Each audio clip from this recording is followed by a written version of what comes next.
Help. Great to see you today as always. Look forward to an exciting topic today about onboarding with a new MSP.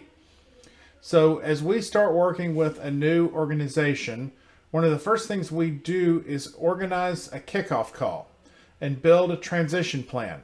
So during this phase, we are setting expectations with our main points of contact at the organization for what the transition will look like. We are reviewing the simple steps that we're going to do. You're on Office 365. We're keeping you on Office 365. That's pretty simple. You're on an Azure solution today. We're keeping you on an Azure solution today. That's pretty simple. But then we may review the more complex challenges, such as we're bringing you to a higher security level. So we're going to be making security stack changes. We work through that. You're on on-premise infrastructure, and we're migrating you to cloud infrastructure. That's obviously more challenging than a straight migration. So we're going to review that during that kickoff call. We want to make sure that you have clear expectations at the end of that kickoff call for what this transition will look like. We want to identify gaps.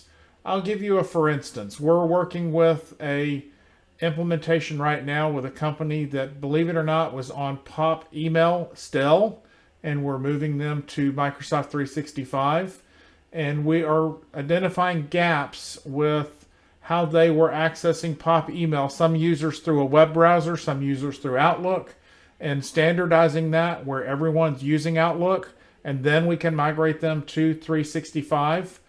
We are working through any gaps with on-premise versus cloud. We're working with a company right now that has an on-premise dispatch software with an on-premise instance of QuickBooks, and they are at the same time moving to a SaaS-based dispatch software with QuickBooks, among other things, in Azure. So multiple pieces moving right there that we need to address those gaps. Security changes.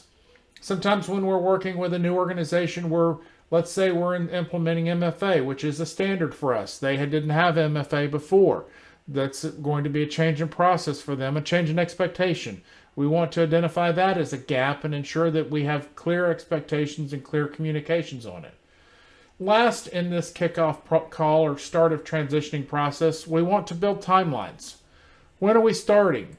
Sometimes we'll start with an organization that may not want to start their onboarding for a month or two for various reasons. So when are we going to start? When are certain steps in the migration occurring? The day we start may not be the day we start the Azure migration, for example.